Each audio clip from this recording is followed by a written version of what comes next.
Today there's certainly a chill in the air, and also being surrounded by this sea of chrysanthemums tell us that it's fall and winter will soon be on the way. I usually start moving my houseplants in beginning of September. Ones I've taken outside on the deck or hanging baskets, and they need to come inside because they're not hardy. There are also a lot of plants that are tender perennials that also need some protection. So today I'll give you some tips as to how to make that an easier process. First things first is to make sure when you bring plants in, you're not bringing disease or you're not bringing insects into your house.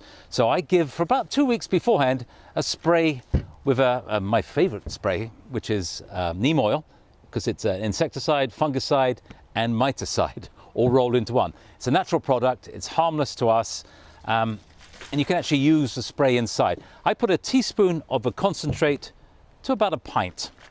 And the important thing to do though is spray everything. I turn the pot on its side and I spray the underneath of leaves. If I can get to it, I can spray the top of the soil because this will work. Maybe anything in the soil creeping around. Give it a good spray. And then leave it a couple of weeks and spray it again, and then you're safe to bring it inside. Or safer, shall we say. Now the other thing to realize is that some of these plants get pretty big. They grow rapidly outside. I've got a fine example here on my left, which is the Brugmansia, massive. Angel's Trumpet. This is one called Golden Queen. It's a little bit big for me to bring inside. So what do? How do you deal with these big plants that you're going to bring inside? There's one of two ways. You can either reduce the size of it, or you can make cuttings. Over here in this container, I took some cuttings a few weeks ago of this little purple plant, which I'm going to use. You can see there's white roots. So it rooted within 3 weeks. What I'm going to do now is a plant like this to show you just how easy, one of two things you can do with plants. This is a Porthos, and I'm going to take some cuttings. I'm going to take all the long ones. This is actually going to sit on a windowsill. And I'm taking quite a few of these little cuttings.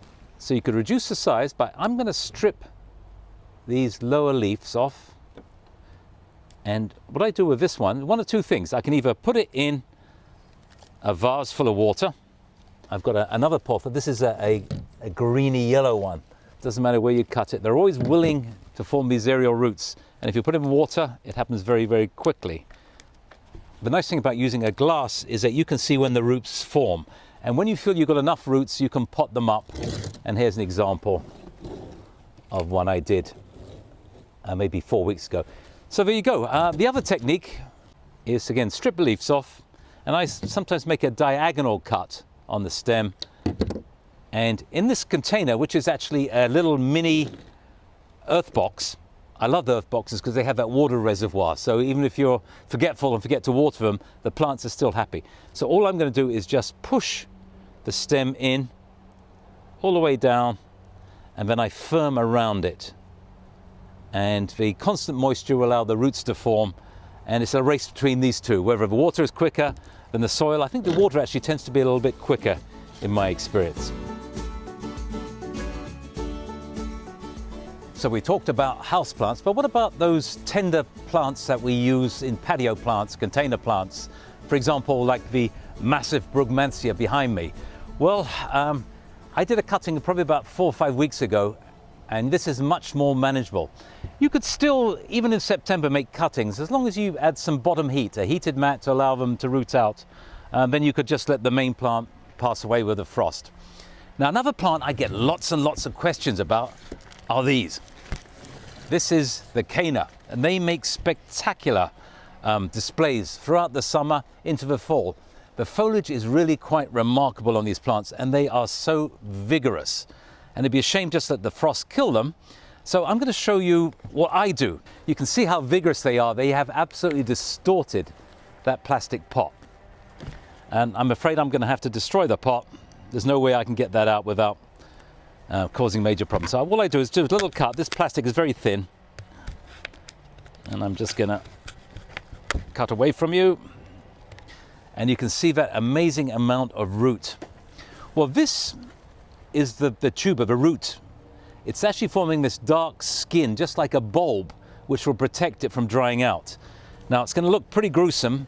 All I do is this. I'm going to cut the stems off, and we can compost those. I'm going to leave the tag where it is so I know which variety. And all I do is I will drop them in a large container like this, and I will stack them very loosely. Let them dry out, and there's another one here. They're going to go dormant, and as long as you put it somewhere that doesn't freeze, 50, 60 degrees would be fine. Maybe one watering, just wet the soil a little bit during the winter one time might be enough. And then come the spring, when it starts warming up in April, we can pick them up, put them in a bit more sunlight, and you'll see the shoots coming out there, and then you can divide them up. Well, here at Greystone Gardens, we have, especially in our potting shed, a whole collection of houseplants, succulents, all kinds of plants that will add something special to the cool season. I've got a little tip for you because I'm always asked about this. Often people have a plant, they've had it for years, and it gets bigger and taller, and eventually it just keeps falling all over the place. So what I do before I put any soil in is, and I'm going to put some rocks, heavier rocks the better. Some larger rocks first in the base, making sure the drainage hole isn't blocked. And here's a 1B stone, again very dense. And I've probably added about 1.5 inches, some larger rocks there. The drainage is going to be excellent. And again, this is weight for stability more than anything else. And all you've got to do really is to replant your plant, is just make sure it's, there we go, that's fine. And just tuck your potting compost around it. Again, with all plants, leave about 1/2 inch at the top so watering is much, much easier. And that plant will be very reluctant to tip over even when it gets much bigger. So there we go, just a few tips on what to do with those plants that you have to bring inside. Now, as always, if you've got any gardening questions, I'm down here at Greystone Gardens, and we'd love to see you, whether the sun is out or it's snowing. We're here.